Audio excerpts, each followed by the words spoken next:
Olá, boa tarde a todos. Sejam bem-vindos ao Espiritualidade Sete Raios e a Grande Fraternidade Branca. Hoje nós estamos aqui para mais uma live com o convidado Sandro Kopczynski. O Sandro hoje veio falar sobre as influências das crenças na pessoa humana. Tudo bom, Sandro? Como é que você está? Boa tarde, Denise. Tudo bem, infelizmente. Sejam todos muito bem-vindos à nossa live de hoje. Boa tarde a todos.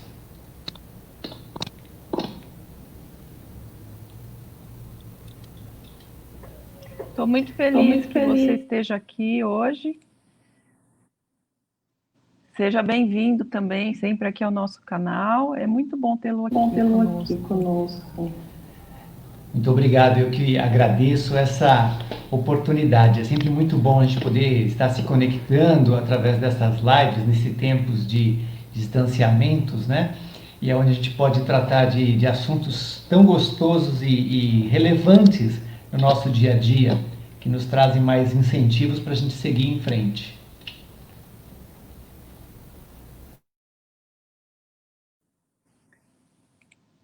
Sim, verdade.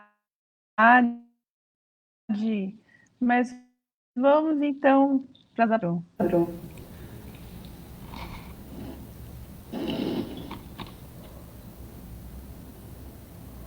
Deu uma congelada aí, uma travadinha no som. Apresentação. Vamos lá, vamos falar um pouquinho então, quem sou eu? Fala de você. Eu sou Sandro André Kopczynski, advogado por formação, atuo na área do direito de família, direito do trabalho, relacionada à área empresarial. Então a gente tem uma grande abertura nessa gama de trabalho. E esse é meu trabalho principal, trabalho nesta área já há mais de 30 anos.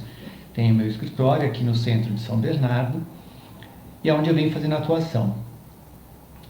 E eu sou um grande estudioso e praticante das religiões, né? Desde muito cedo fui educado pelos meus pais dentro de uma religiosidade, e isso me aguçou muito o conhecimento e sempre vim praticando desde então, né? Faz parte. Então, assim, é uma sustentação e um apoio para o crescimento pessoal e moral, que me dá também muita sustentação no meu trabalho como advogado também, que humaniza muito mais o atendimento, o envolvimento, não me envolver com o caso do cliente, mas ser envolvido com a empatia da situação e do problema. Então isso tem me ajudado a ter uma advocacia mais humanizada, né? Então este sou eu trabalhando, e eu venho já aí desenvolvendo o crescimento da espiritualidade através das crenças, né? Colocando-ela em prática, entendendo o que ela é e permitindo as suas mutações, que é a parte mais importante da gente manter as crenças, né? Permitir as mutações.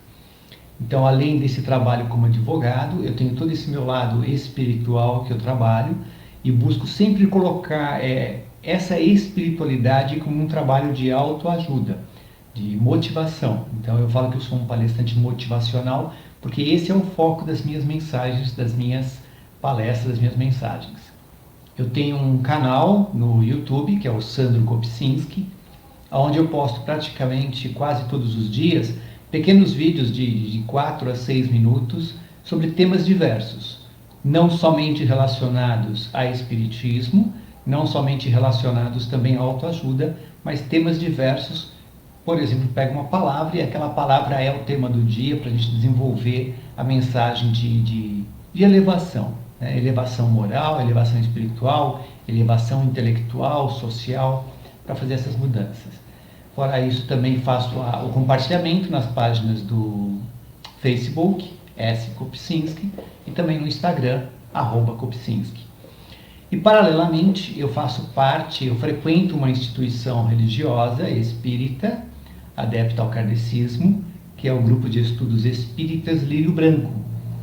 Como quase todas as casas espíritas religiosas, nós estamos com as atividades suspensas desde março, aí, em decorrência da pandemia. Então, todo o trabalho tem sido realizado nos últimos meses através das redes sociais e dessas tecnologias que são as lives, né? Realizamos lives às quartas e quintas-feiras, às 20 horas, na página do Facebook do GEE Lírio Branco Oficial. E nós também realizamos aí, agora estamos abrindo aí uma campanha diferenciada, já iniciamos há 2 semanas, que é o Evangelho Online, né? A diferença do Evangelho Online e de uma live é que na live é assim, ó, nós estamos aqui, eu e você conversando, e quem está nos assistindo só nos acompanha, né? Vai poder participar talvez pelo chat, mas não tem uma interação, uma visão de tela, ver quem são os outros convidados. No Evangelho, qual é a intenção da gente? É dar a sensação de que todos estão congregados no mesmo ambiente. Então ela é feita pela plataforma do Meeting, do Google Meeting. E aí as pessoas vão entrar, vai aparecer vários rostos na tela, as pessoas estão se vendo ali, né? Elas mandam mensagem pelo chat uma para outra, se agradecem. Então há uma unificação, uma elevação de entusiasmos maiores. E é feita a mensagem do Evangelho ali, por este departamento da casa, que é o tratamento da depressão pelo magnetismo, chamado TDM. Então os evangelhos duram 40 minutos aproximadamente, desde a abertura, aguarda a conexão, é feito o evangelho, é transmitida a mensagem, é feita a magnetização das águas, que é muito importante para esse trabalho, para as pessoas que acompanham, né? Que ela possa ter a sua garrafa, a sua jarra de água magnetizada depois para tomar durante a semana também. E além disso, nós abrimos também nessa campanha, dentro desse trabalho, o atendimento fraterno para as pessoas que sofrem de depressão. Geralmente, todo mundo que está sofrendo de depressão, aumentou muito o número de pessoas nesse período de pandemia, de isolamento, de distanciamento, né? Muitas pessoas tiveram um estado de saúde mais agravado. E até mesmo quem não tinha nada, como nós, passamos ter uns dias que a gente acorda querendo não ver ninguém ou não sair do casulo, né? Então são os dias que a gente precisa de um apoio e ter quem nos ouça um pouquinho, ou às vezes que nem tanto nos ouça, mas que nos dê uma palavra de alento. Então é feito um atendimento fraterno online, através de uma sala de meeting também, onde somente o atendente fraterno e o assistido ou visitante estarão naquela sala.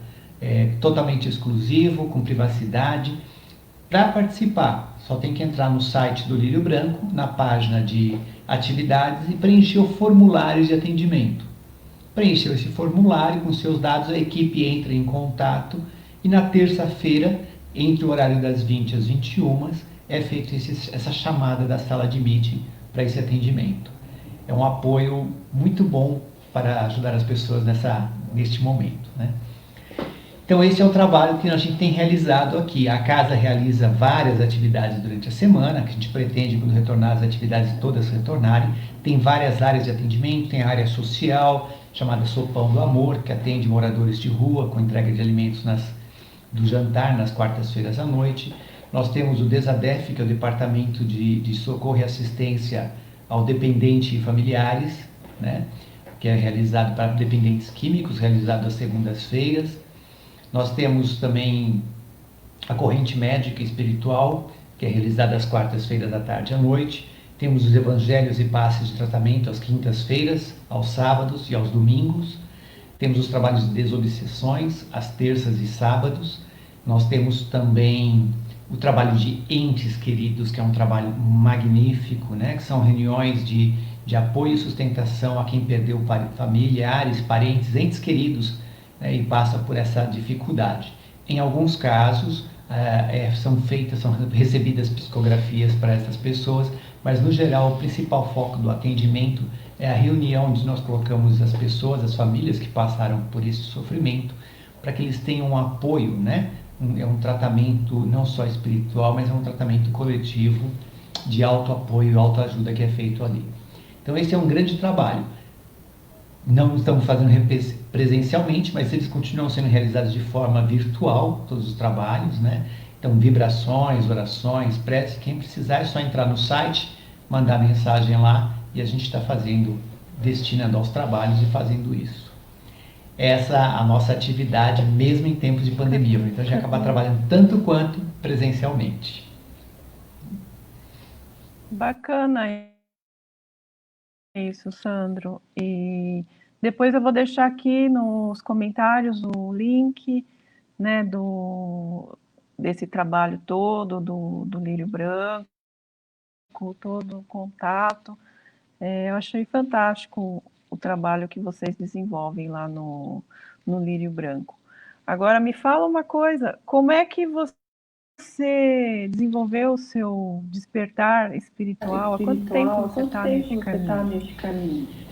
Então, como eu disse, assim, acho que o despertar espiritual ele vem quando a gente começa a adquirir mais conhecimento de si. Né? Quando eu comecei a ter mais conhecimento, quem sou eu, Sandro? E isso vem também com o discernimento, com a consciência. Desde pequeno, a parte espiritual era tratada através da religiosidade, né? Família tradicional, né?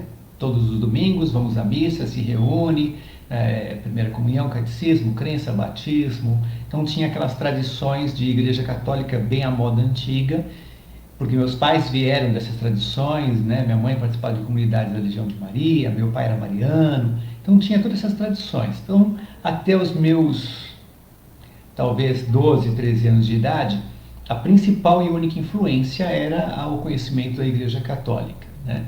Era o conhecimento de um evangelho ensinado ali através daquelas tradições, sem abertura para a modernidade. A partir dos 12, 13 anos, 14 anos, eu passo a conhecer outras crenças religiosas. E desperta, e isso aguça, né? Porque quando você já tem uma tendência espiritual, um despertar interno, ele fica aguardando o momento certo para você começar a adquirir os conhecimentos e colocá-los em práticas. E aí eu percebo que tudo que eu havia vivenciado e vivido era pouco para mim, eu queria mais. Aí eu pego e vou conhecer uma outra crença religiosa e fico nela durante alguns anos, que é uma crença que até então evoluiu muito, né, nos dias de hoje, mas na época ela vivia naquilo, na prática do cotidiano diário, sem muitos estudos, sem muitos resultados, vamos dizer assim, científicos, filosóficos. Era a crença, a prática religiosa em si. Serviu mais como aprendizado também, mais uma base que eu vinha somando nesse despertar da minha espiritualidade. Passado alguns anos, já na fase digamos fase mais adulta, meus 20 e poucos anos já, eu passo a conhecer uma outra religiosidade dentro do Evangelho, né? Já de uma forma mais incisiva, de não só querer ouvir e praticar ali no dia a dia, mas de querer ir mais além. E aí então eu termino a minha faculdade de Direito e ao invés de atuar como advogado, eu saio para ser um missionário e vou viver uma experiência de 26 meses como missionário evangélico. Viajando, pregando o evangelho de casa em casa, de lar em lar, nas próprias igrejas. Então foi assim era um despertar consciente a cada dia, mas ainda assim era pouco, porque o que era? Era uma prática somente de evangelho, baseado em cima de dogmas, de doutrinas, sem muita prática, né? Porque você levava o objetivo até então, desde a minha eternidade até esse momento de ser missionário, a prática espiritual era praticar o evangelho em favor do próximo, mas não saía disso, né? Ainda que tivesse a área social, sempre tem, porque toda religiosidade sempre tem área social ligada com isso, porque o meu próximo que necessita de ajuda, ele necessita só do evangelho, ele necessita só cuidar do espírito, né? Para que ele possa ouvir uma mensagem espiritual e para que ele possa absorver o conteúdo dessa mensagem, ele tem que ter saúde. Né? Se o estômago dele estiver roncando de fome, ele não vai prestar atenção na minha mensagem. Então, primeiro eu tenho que alimentar ele de pão.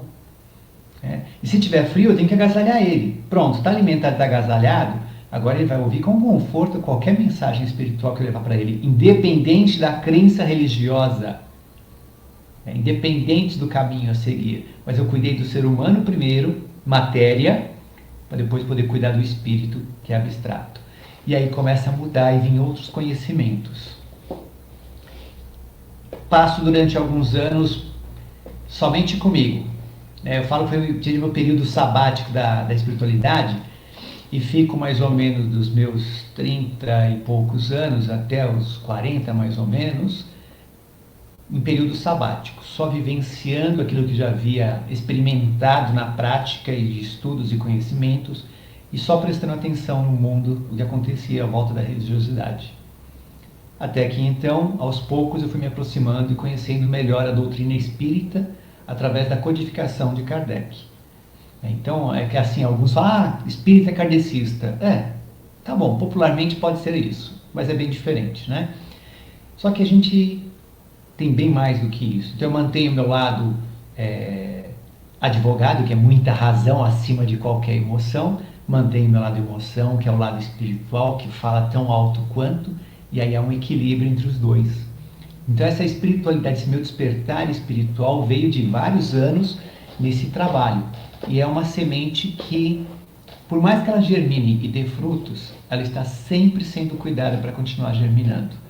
É necessário a cada dia estar estudando mais, é necessário a cada dia ler mais, se atualizar sobre os acontecimentos, entender as coisas que estão acontecendo, para não ficar preso num evangelho, porque está escrito e é isso, né? E essa é a parte que me deixa fascinante, Denise, porque dentro desta doutrina a gente trabalha uma tríade que é a religião, a ciência e a filosofia. E assim, tá perfeito, né? Eu tenho a religiosidade que me traz toda a emoção, a emotividade de cuidar do ser humano como pessoa e como espírito. Aí eu tenho a parte da ciência que me traz todo um entendimento de pesquisa científica, de embasamento, de entendimento das coisas. E tem a parte filosófica que é a indagação do ser humano, a indagação da sua inquietude, a indagação da sua religiosidade, da ciência mesmo em si. Então quando você tem a junção dos três, você tem, não vou dizer a plenitude, né? A plenitude é muito momentânea, mas você tem aí um conjunto bem completo e bem complexo. E esse é o meu despertar. Você tem um equilíbrio, né? É que eu venho nisso. Não. E eu estava conversando, né, com você, eu vi já algumas lives suas. Você faz um trabalho de musicoterapia também. Fala um pouco desse trabalho, achei bem bacana. Olha que interessante, né? Eu digo que a musicoterapia, ela foi uma das responsáveis neste momento, nesse despertar da minha espiritualidade, ela veio muito ligada a isso, né? Eu morava num lugar que, para ir para minha casa, eu passava sempre em frente à instituição, que é o Lírio Branco, e trabalhava com a minha família num comércio que nós tínhamos no centro da cidade. E todo dia que eu ia para casa, eu passava em frente à instituição e eles tinham lá uma casa com muro pintado de azul e tinha uma placa. E nessa placa, além da casa espírita, com os horários de atendimento, tinha escrito lá musicoterapia. E até então, para mim, era uma escola de música que fazia terapia com música, né? Até que, de repente, quando eu vim conhecer, uma longa história aí, quando eu vim chegar até a casa Lírio Branco, entrar efetivamente lá dentro a primeira vez, tudo, e conhecer, saber uma casa espírita, entender a complexidade de uma casa espírita, como funciona, como não funciona, isso foram indo anos, estudos, aulas, tudo, e dentro dela tinha esse trabalho de musicoterapia realizada por um grupo vocal. E aí eu começo a entender e conhecer mais sobre a musicoterapia. Vou fazer só uma explicação ampla do que é, porque toda vez que a gente faz uma musicoterapia, uma apresentação de musicoterapia, eu faço essa explanação e explico na abertura para as pessoas que estão participando, aquelas que já conhecem para reavivar a memória, e aqueles que não conhecem entender o que é esse trabalho. É muito normal chegar num lugar que você vai fazer a apresentação e tem gente que está lá pela primeira vez, não vai entender nada. Não tem problema. Tá. Então, o que a gente apresenta? A musicoterapia, ele é um tratamento através da música. No caso do que nós realizamos, ele é um tratamento espiritual pela música e pelo evangelho. Existem várias outras formas de musicoterapia. Eu, por exemplo, posso trabalhar aí a concentração, né, a meditação, utilizando inclusive da música para ajudar na concentração, no silenciar, no se desligar das coisas ambientes, né? Temos tanto a meditação ativa como a passiva, então se for uma meditação ativa, a música vai ditar a atividade daquele momento da meditação. Se ela for passiva, ela vai silenciar, ela vai ajudar a harmonizar, a você se desligar, a se condensar. Então existem várias formas de trabalharmos a música para tratamento físico e intelectual, né? Do espírito, da mente. A que nós trabalhamos é a música voltada através do Evangelho, da doutrina espírita, para tratar não só o corpo físico, como o espírito. O que nós fazemos? trazemos uma mensagem do Evangelho, escolhemos, abordamos um determinado tema ou algum trecho do Evangelho, e em cima disso preparamos uma mensagem fracionada, trazendo as mensagens. E vamos intercalando ali as músicas que serão tocadas. Então essas músicas também, elas são previamente selecionadas para que elas tenham uma relação íntima e profunda com o tema que está sendo abordado. E aí, o que acontece? Quando a pessoa senta e começa a ouvir essa musicoterapia, a mensagem do Evangelho que faz ela pensar, refletir, se interiorizar, ela começa a ter uma mentalização. Eu falo que é a parte da razão funcionando para que você entenda a mensagem que está chegando. Da sua cura, do seu fortalecimento, da sua melhora, como você ter mais ânimo, você se levantar, você se modificar.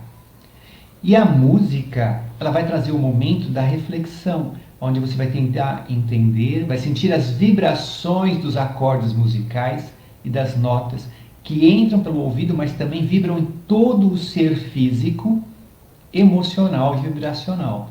E faz com que isso seja uma verdadeira nuvem de energia, de fluidos magnéticos que transcorrem todo o corpo e a mente do indivíduo. E a grande importância e a grande diferença da musicoterapia é que ela não se dá somente em mim. Quando eu realizo uma musicoterapia, quando eu participo de um trabalho de musicoterapia, uma sessão de musicoterapia, eu recebo essas energias, eu mentalizo, eu me fortaleço, mas eu posso também emanar esta energia, elevando ela para outras pessoas em outros lugares, em qualquer lugar do mundo. Então eu posso, por exemplo, mentalizar o hospital aqui da minha cidade, todos que estão enfermos lá internados. Não os conheço, então eu estou fazendo uma mentalização coletiva. Mas de repente eu conheço, olha, eu tenho um parente querido que está internado, está doente, está em casa, não está bem. Ah, não é doença física, mas ele não está bem mentalmente, ele está meio conturbado, ele está sofrendo de depressão, ele está sofrendo de síndrome do pânico. Eu vou mentalizar essa pessoa, vou mentalizar o seu lar e vou me conectar mentalmente a ela. O que nós chamamos às vezes de telepatia.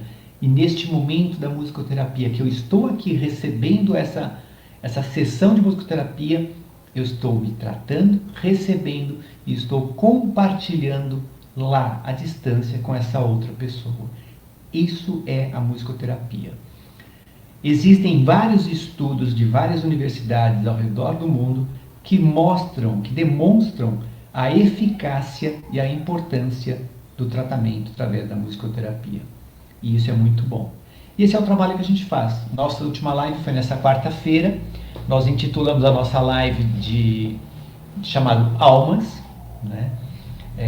Foi uma musicoterapia dedicada especialmente aos nossos entes queridos que partiram durante esse momento da pandemia, não só que partiram pela Covid, mas que partiram durante esse período, né? Que também foi muito difícil.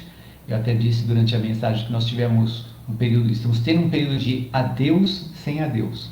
Nós temos que nos despedir, né? Dar o adeus para nossos entes queridos sem poder estar presente, sem poder velá-los. E também foi focada também naqueles que ficam. Porque aqueles que ficam, a vida segue, né? Então, quem fica, porque quem partiu, o espírito vai seguir o seu caminho, o corpo vai se desintegrar, mas quem fica tem muito para tratar aqui, tem muito para seguir em frente, tem muito para poder realmente se equilibrar e dar continuidade na vida, que é tão bela e tão importante.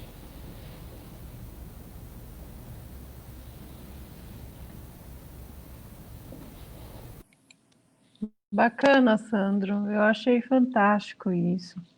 E antes da gente entrar na live propriamente dito, eu queria antes falar sobre a campanha que nós temos aqui no grupo, chamada 15 Minutos pelo Planeta, onde são convocados todos os reikianos que aplicam reiki à distância. E também vamos estender essa campanha para todos os que trabalham com energias, né? Não só os reikianos, mas você pode enviar energia para o planeta. Essa campanha ela é de extrema urgência, porque a gente sabe tudo o que está acontecendo no planeta, o que está acontecendo no plano espiritual. Então, os mestres da luz, eles pedem para que a gente divulgue isso, para que todos possam trabalhar pelo menos 15 minutos por dia pelo planeta todo, por toda a humanidade, por todos os animais, os seres da natureza, enfim, todo mundo. E a outra campanha do Consórcio Intermunicipal do ABC, de doação de cobertor novo e cestas básicas, que eu vou deixar depois no script, o endereço para quem quiser levar, quem for do ABC. Quem não for, quiser doar, quiser também ajudar, pode comprar cesta básica pela internet e mandar entregar. Não tem problema nenhum, é chamado drive-thru solitário. Então vamos continuar, Sandro. Vamos falar sobre as influências das crenças na pessoa humana. Nós não, você hoje veio aqui para falar sobre isso. Fale um pouco para a gente. Qual é a influência das crenças nas pessoas humanas? Antes de mais nada, gratidão, Denise, pelo convite, pela oportunidade de estar aqui, falar um pouquinho sobre isso.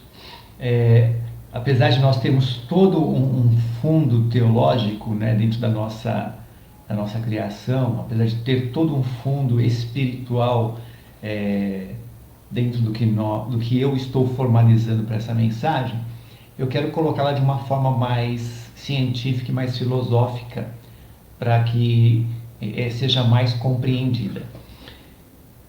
O tema escolhido, a influência das crenças sobre a pessoa humana, ela está relacionada exatamente ao autoconhecimento.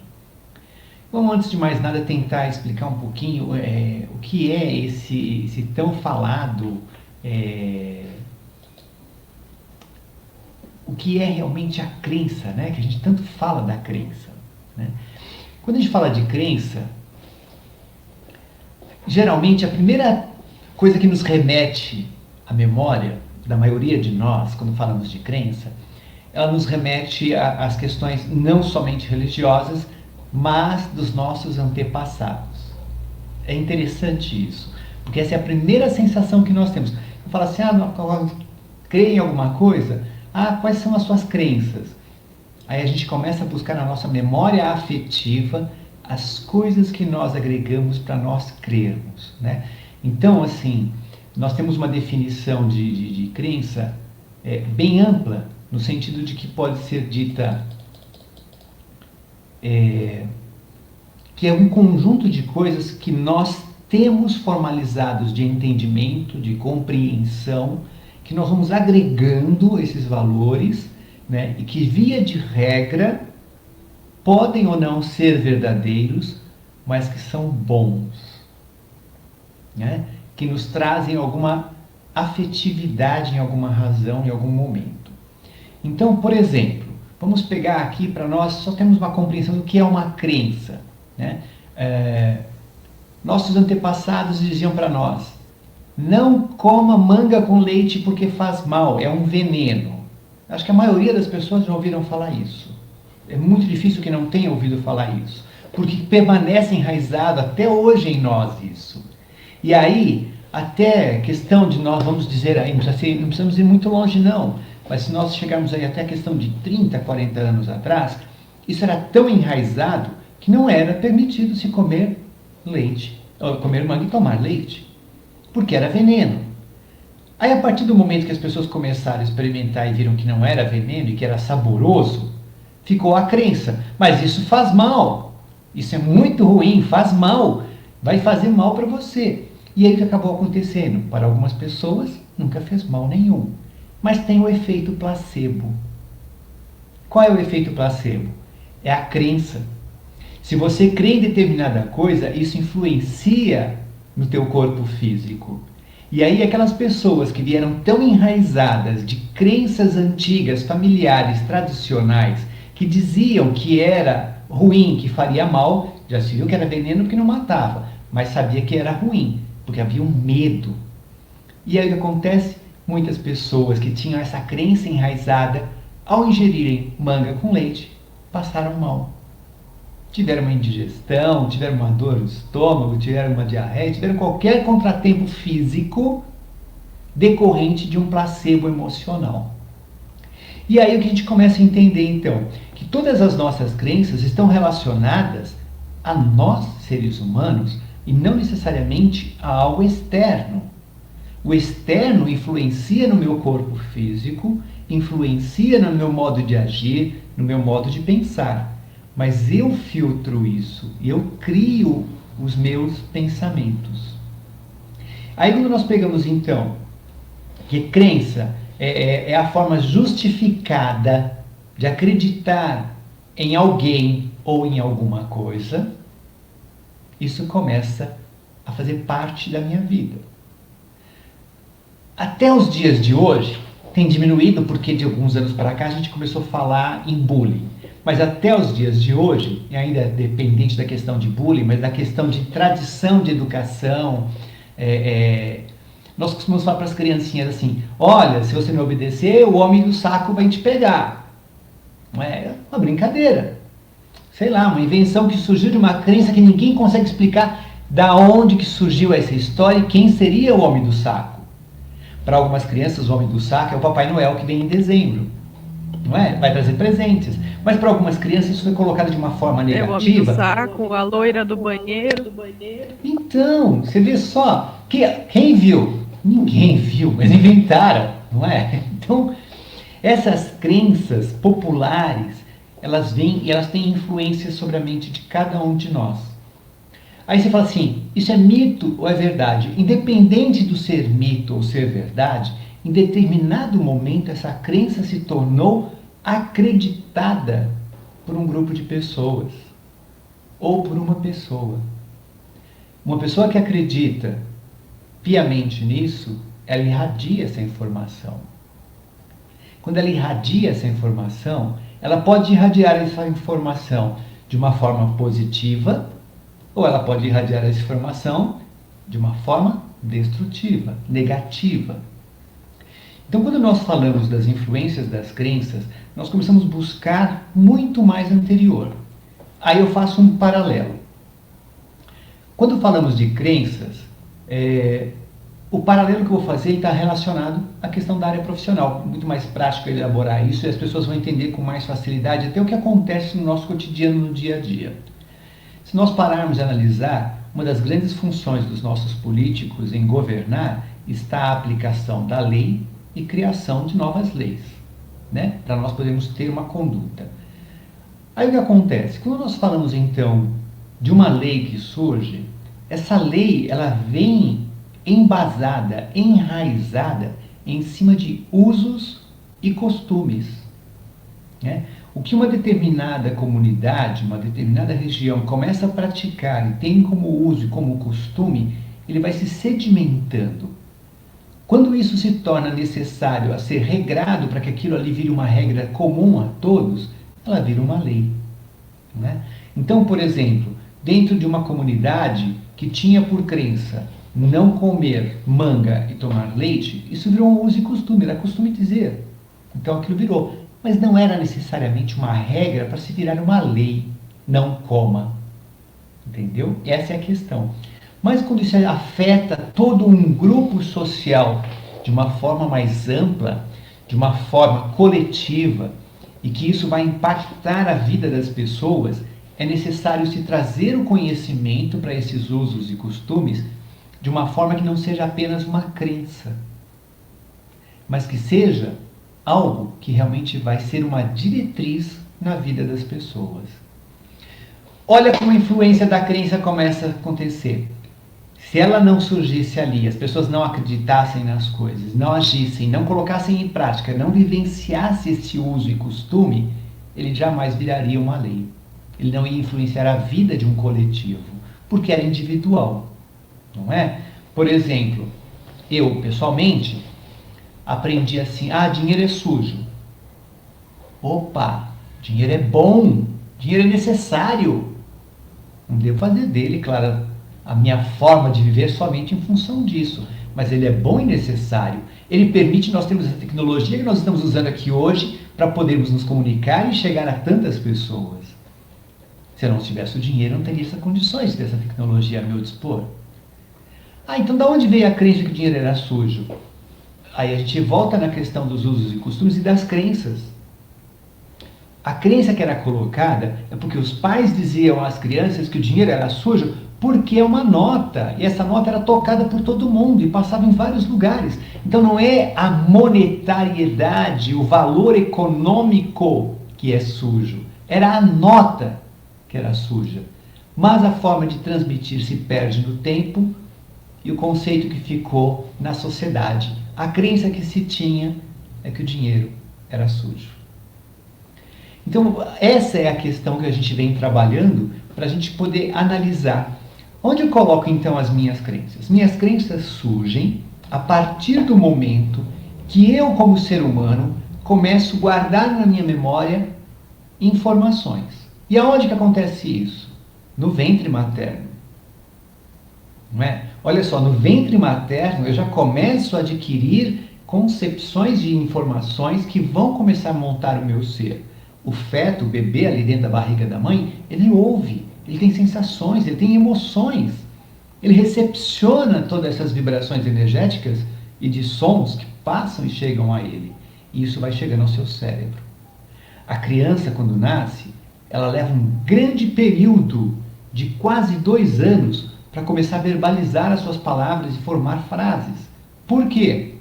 Esse período que antecede, ele está absorvendo conhecimentos. Ele está agregando valores daquele pequeno núcleo familiar que ele vive, que está cheio de crenças e de conceitos. Então essa criança já começa a crescer e quando ela começa a falar, ela já tem as suas crenças, baseadas em quê? Nas crenças daqueles adultos que estavam lhe criando e passando informações. À medida que essa criança se desenvolve e chega ao núcleo escolar, ele vai se juntar com outras crianças de outros conceitos, de outras crenças. Alguns que vivem até no mesmo bairro, próximos àquela criança, mas que vêm de famílias distintas com conceitos e formas diferenciadas. O mundo dessa criança se amplia e ele começa então a somar pequenos valores de outras crianças, de outras crenças, com os dele. Esta criança ainda não está na fase do discernimento. Concorda, Denise? Ela está na fase do quê? Do aprendizado. Não é? Ela entende, ela pode compreender pequenas coisas do dia a dia. Ah, eu gosto disso, eu não gosto daquilo. Ah, eu não gosto de jiló, eu gosto de beterraba. Mamãe, me compra brócolis. Tão famosa a propaganda, né? Eu quero brócolis, eu quero chicória. Mas são pequenos conceitos enraizados nessa criança. Ele ainda não tem o dom do discernimento total. A criança que ia lá e falava que queria brócolis, ele aprendeu, ele foi induzido pela crença familiar que aquilo era bom. A outra que não teve essa indução, comeu e não gostou, não, é verde, eu não gosto de nada que é verde. Eu tenho um amigo que está aprendendo agora, aprendeu a tomar suco verde, mas a vida, se fosse verde, a comida tiver como uma folhinha verde, ele não come. Mas são hábitos, é gosto. Aí já virou uma questão de gosto.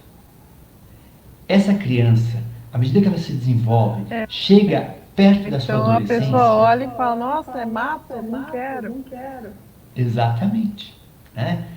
É verdura, não quero. Ah, mas põe uma fruta lá, não quero fruta. Ah, mas é um doce. Doce eu quero. Chocolate eu quero. Bala eu quero. Chiclete eu quero.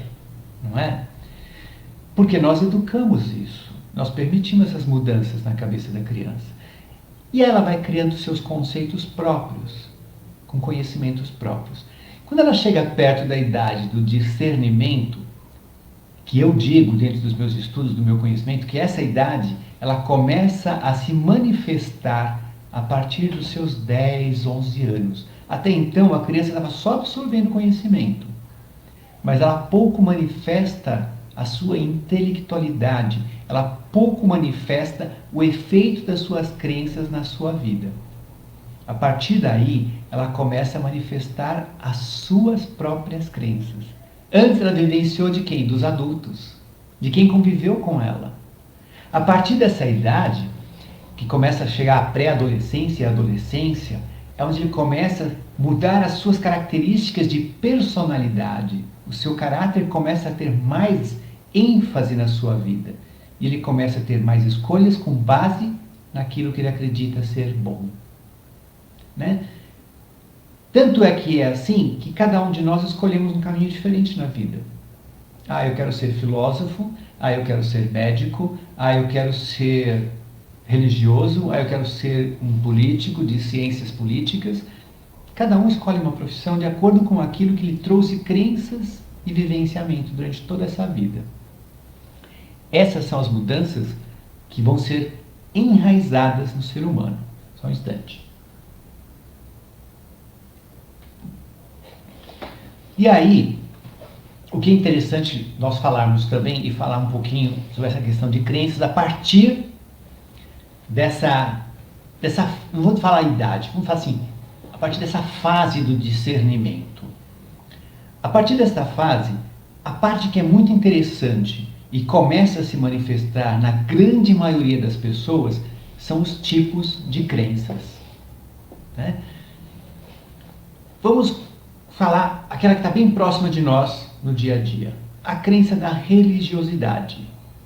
Quando eu falar de religiosidade, não vamos falar da tua religiosidade, da tua forma de crer, da minha de crer, da outra que crê. Não vamos falar de um cristianismo, não vamos falar de um budismo, não vamos falar de um hinduísmo, não vamos falar de um islamismo, não vamos falar de nenhuma delas. Estamos falando de uma religiosidade.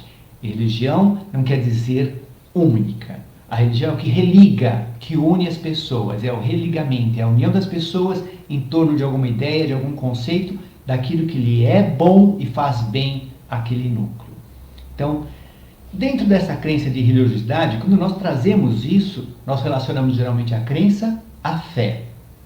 E quando falamos de fé, mais uma vez, nós não falamos de nenhum tipo específico de religião. Eu não falo de nenhuma crença no budismo, no espiritismo, no catolicismo, no evangélico, no budismo, no hinduísmo. Eu não falo de nenhuma delas, eu falo de fé. E fé é o que é? É acreditar nas coisas que não se pode ver, mas se sabem que existem. E o exemplo mais popular que tem, e é mais fácil, e é melhor, a gente nunca sabe o que dá certo, né? Time que está ganhando não se mexe. O exemplo melhor que tem é o ar. Ninguém vê o ar. Ninguém pega o ar. Mas nós sabemos que ele está aqui. Se ele me faltar, pelo amor, né? Então, assim, essa é a fé. É acreditar nas coisas que nós... Como? Não entendi, Denise.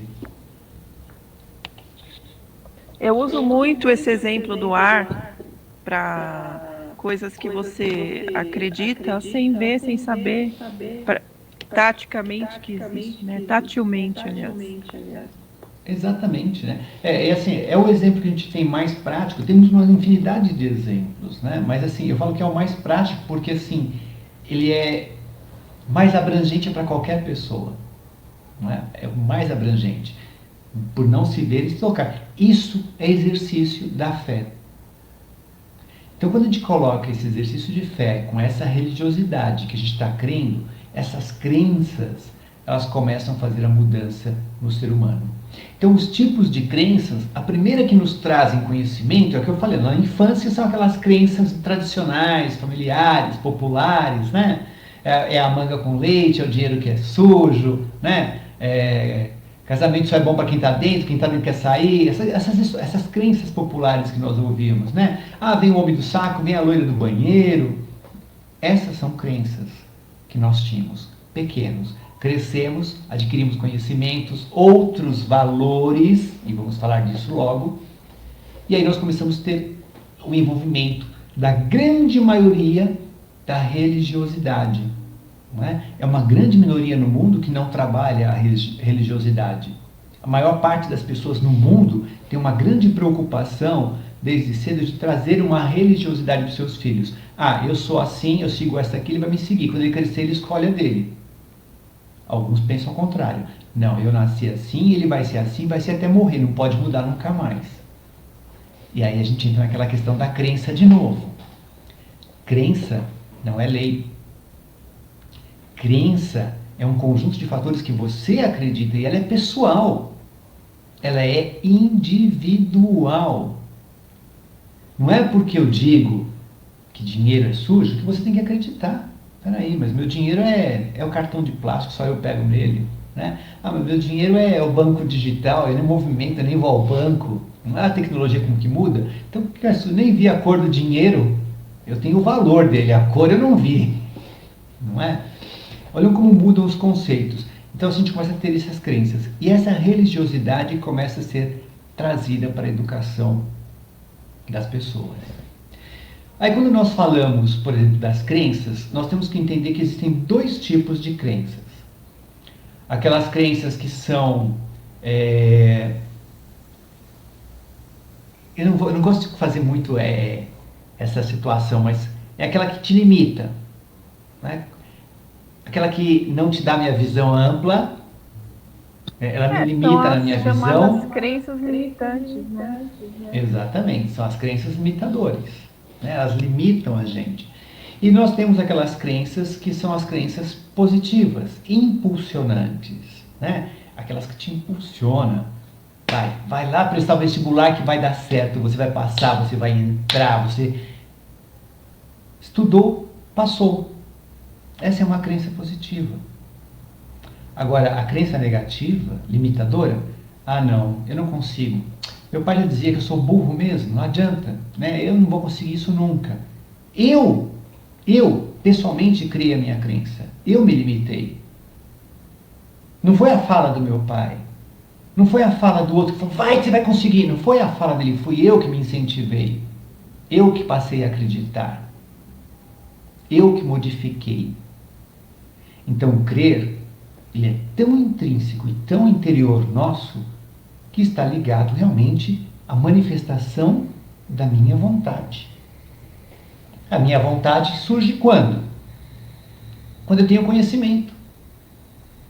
Se eu não tenho conhecimento, eu sou o quê? Eu sou guiado. Eu não sou ninguém. Se eu não tenho conhecimento, eu sou limitado. Eu não sei pensar. Ou o meu pensamento depende da vontade e da crença de outro. E é isso que vai me guiar na vida. Quando eu exercito a minha crença em qualquer aspecto, em qualquer coisa, e a principal delas na nossa vida e nesse momento de vivência de pandemia, a crença mais positiva que nós temos, mais amplificadora, mais impulsionadora, é a crença religiosa. Por quê? Porque é ela que faz você ter o exercício naquilo que a gente não vê e não acredita, mas sabe que vai, que a gente não vê e não pega, mas sabe que pode acreditar. É a cura, que logo virá. Pode demorar, mas virá. Pode não vir completa, pode vir parcial, mas virá. Pode vir a melhora, mas virá. Essa é a crença da esperança. Essa é a crença que a grande maioria traz através do exercício da religiosidade. A crença, através da minha razão, diz o seguinte, que a hora que a gente conseguir controlar essa situação que vivemos hoje, outra virá. É simples. O mundo, fisicamente, não estou falando do ser humano, estou falando do mundo, do que nós conhecemos como universo, como planeta Terra, se transforma, não se transforma? Exemplo maior disso é o que aconteceu essa noite. Terremoto na Bahia. Dá para acreditar nisso? Brasil, Bahia, terremoto. Fala, não, tem coisa errada. O mundo se transforma. Se esse mundo, se esse universo se transforma, quanto mais nós, que somos uma fagulha de luz passando por aqui num período de tempo que para muitos de nós não chegará a 100 anos. E aí a gente entra com outra crença limitadora também. Se nós pegarmos os estudos religiosos, os homens viviam 600, 700, 800 anos. A gente não consegue chegar aos 100 com tanta tecnologia, com tanta comida sobrando, apesar da fome também ser tão grande, mas nós temos alimentos. Então por que não se chega aos 100, a todos, e não passam disso? Houve uma mutação, houve uma transformação, houve necessidade de crer em coisas diferenciadas. Nós evoluímos tanto mentalmente em 70, 80 anos, quanto aqueles que viveram 700, 800 anos. Nós temos tanta tecnologia hoje, quanto é que nós teremos daqui 50 anos. Quanto é que nós tivemos há 50 anos atrás, na época das guerras. as nossas crenças, vai ditar o rumo das nossas vidas. Nós podemos modificar a forma de pensar a cada dia. E é importante o homem ter essa ideia de que ele não tem que ser fixo naquilo que ele acredita. Belo e magnífico é o homem, é o ser que se permite modificar, que se permite se transformar e mudar os seus conceitos de acordo com aquilo que evolui. Eu sei que manga com leite é muito bom e muito saboroso. E o mousse de manga é magnífico. Mas é o meu paladar. Mas eu mudei o meu conceito de infância, que se dependesse dele eu estaria morto porque eu comi manga e tomei leite. O conceito de crença limitante na minha infância me impediu. À medida que eu cresci, evoluí, modifiquei o meu conceito e permiti que as crenças somadas com as experiências de outras pessoas que conviveram ao meu redor e da ciência me trouxe a certeza de que pode ser bom. E eu mudei o meu conceito. O meu conceito de religiosidade que eu tinha adquirido através dos meus pais me serviram de base para buscar um novo conhecimento de religiosidade. Mas aquilo que eu busquei era bom naquele momento, mas eu precisava de mais. E busquei mais.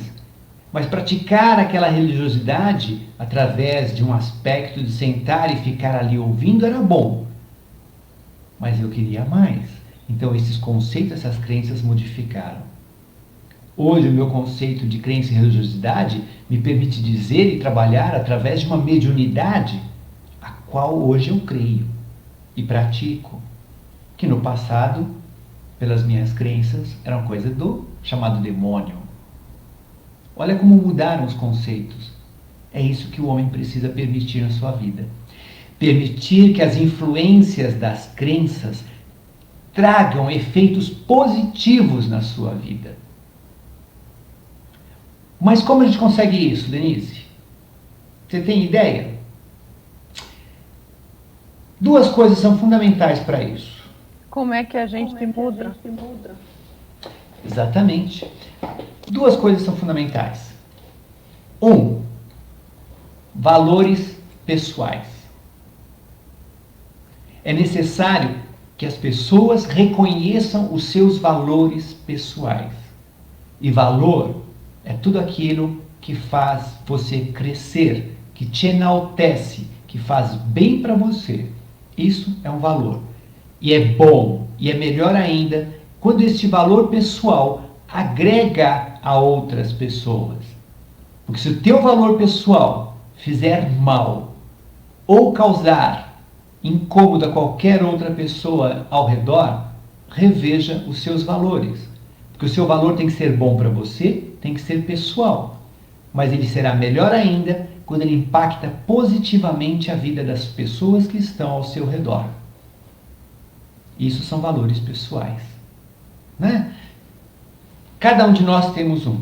Meus valores pessoais, eu gosto de falar, falo muito, eu gosto de ler, de buscar conhecimento, de modificar, eu gosto de compartilhar esse conhecimento. Eu sei que falar demais cansa as pessoas que estão ouvindo, então a gente vai terminar daqui a pouco, mas são valores pessoais que a gente vai adquirindo, né? E os outros? E o outro que tem? Qual é o outro requisito necessário então para fazer essas mudanças? Além do meu valor pessoal, é o meu autoconhecimento.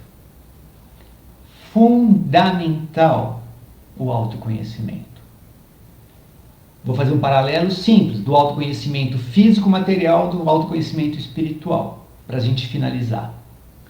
O meu autoconhecimento físico é o meu bem-estar aqui, físico, meu corpo, corpóreo.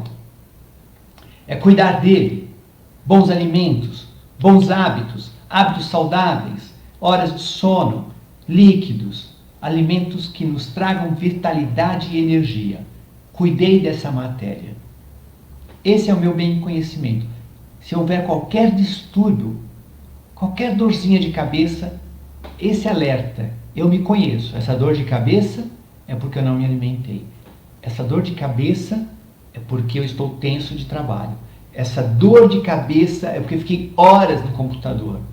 essa dor de cabeça é porque algo não está bem comigo. Eu tenho que me conhecer e identificar quais são os sinais. Como uma mãe que ouve o choro do seu filho e vai se acostumando e entende, este choro é fralda molhada, este choro é fome, este choro é sono. Eu tenho que ter esse autoconhecimento do meu corpo físico para cuidar bem dele. E tenho que ter o meu autoconhecimento espiritual, que é o que me traz equilíbrio emocional e paz. Equilíbrio espiritual e paz. Os dois juntos me traz o quê? Alegria. E os três me traz plenitude. Eu me conheço espiritualmente quando aquilo que eu leio, quando aquilo que eu ouço, quando aquilo que eu creio e aquilo que eu pratico faz bem para mim e para todos que estão ao meu redor. Aí eu tenho paz, eu tenho equilíbrio, eu tenho alegria e eu me torno pleno. E essa minha plenitude é um momento da minha vida. Essa plenitude não são as 24 horas do meu dia. Essa plenitude são os meus momentos de introspecção, os meus momentos de colher os frutos do que eu plantei, de manter as minhas crenças. Obrigado. Bacana, muito legal a sua explanação hoje aqui sobre crenças. Lógico, é um assunto muito amplo e vasto, mas o que você falou muito bonito, de forma bem resumida, que toca na gente, né? E assim, o que seria do sorvete de manga se todo mundo acreditasse que a manga com leite faz mal, não é mesmo? Então, assim, desculpe, você estava sem som, fala de novo. O quanto nós teríamos perdido se tivesse mantido essa crença, né? Sim, exatamente. Essa questão da crença limitante, ela é muito complicada, porque às vezes as pessoas passam a vida inteira acreditando em alguma coisa que ela mesma criou na cabeça dela, ou que alguém achou e passou para ela e ela acreditou piamente, e aquilo não tem nada a ver com a realidade. Então, muitas pessoas criam condições ruins para si justamente por causa dessas crenças limitantes.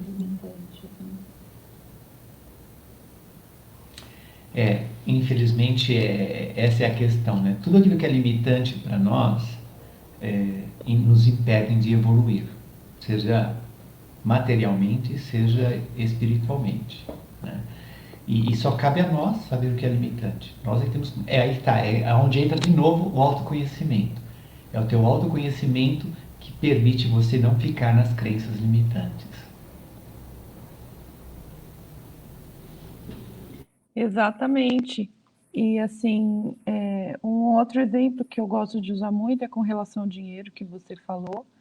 Essa questão do dinheiro, muitos têm ainda o conceito de que ter dinheiro, de que ser rico é ser ruim, é ser uma pessoa má, quem é rico ou milionário não presta. E quando na verdade nós sabemos que não é isso, a prosperidade e a abundância está aí. Olha o universo, a quantidade de estrelas, olha para a natureza, para uma selva, a quantidade de plantas, de animais, né, que tem. O mar é abundante, Deus é prosperidade, né? E a gente fica, às vezes, julgando o outro sem saber, só porque a pessoa é rica, porque ela vive em casa boa, tem uma condição boa. E também você vê, às vezes a pessoa não tem, mas porque ela não vai buscar, ela prefere ficar em casa pedindo, dependendo da condição e da caridade alheia, né? Ela não pega na enxada ou não pega no batente para ir trabalhar e ganhar o seu dinheiro.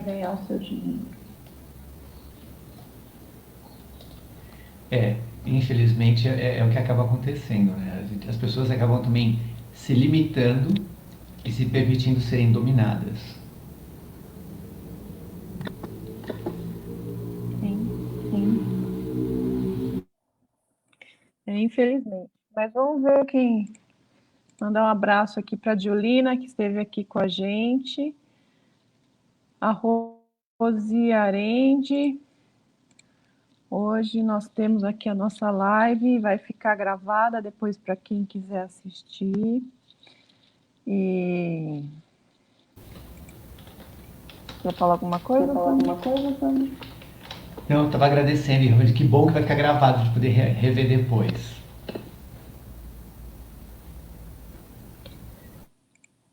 Sim, eu tirei o som do Sandro, porque senão dá retorno depois, mas assim, a live vai ficar gravada, depois o pessoal normalmente assiste depois que é feita a live, a maioria das pessoas assistem, né, mais tarde. E alguém apareceu aqui? Quem é? Ana Maria apareceu. Ana Maria, tudo bom? Seja bem-vinda. Depois você assiste a live que está excelente. O Sandro tem uma oratória digna de um advogado.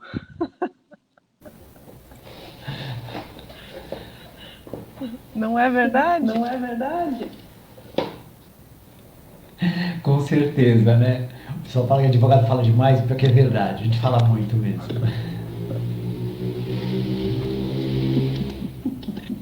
Ai, ai.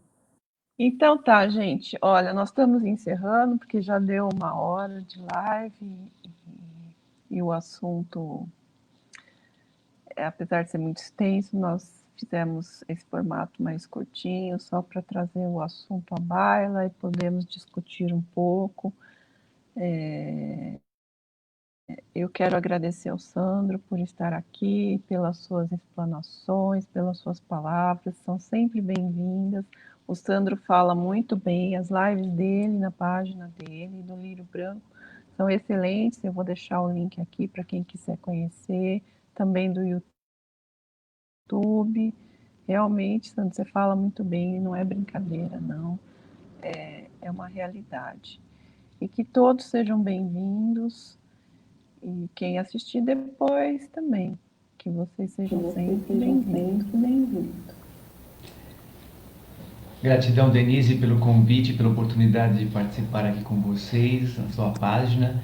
É uma página muito interessante também, riquíssima de conteúdo. Muito obrigado mesmo. Eu vou aproveitar depois que você deixar disponível aqui na página do Face também. Vou estar subindo ela também lá no meu canal do YouTube, no Sandro Kopczynski. Então, quem quiser me acompanhar lá também é só se inscrever e acompanhar nossas mensagens, nossas lives. Gratidão, Denise. Então tá. Obrigado novamente, boa tarde a todos. Agora já é boa noite e eu espero que todos tenham uma ótima semana e que a luz divina abençoe todos. Gratidão.